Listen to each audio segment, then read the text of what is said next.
Could you walk us through how you leveraged early customer feedback at Busuu to shape the development of the product?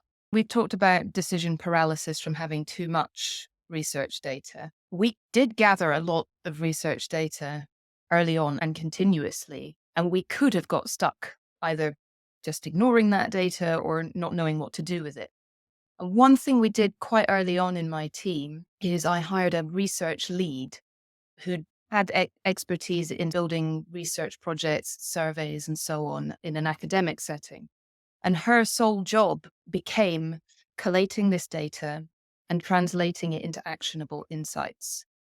And the way we did this at the beginning was through something called the Customer Feedback Bank, which was basically a Google Sheet. It was a very big Google Sheet, but it gathered in information from wherever we could get it. So that might be App Store reviews, it might be feedback directly to the customer service team, it might be survey data, it might be user interview data. And her job was to take that raw data and translate it into a set of categories.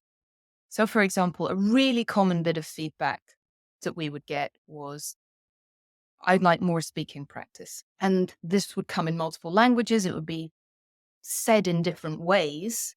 But her job was to look through the data and go, okay, here's another person who wants a form of speaking practice.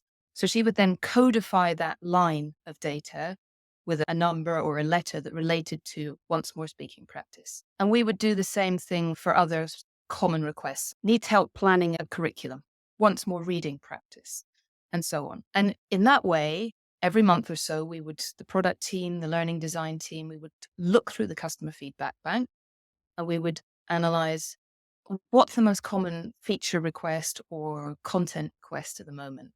Lots and lots of people are still asking us for more speaking practice. Let's drill into that a bit more. What do they mean? What could we build that would meet that customer need? Are lots of people asking us for reading tools? No, not at the moment. Okay, so we won't be so concerned about that right now. And that was how we took a mountain of what could potentially have been very confusing data and turned it into something meaningful for us.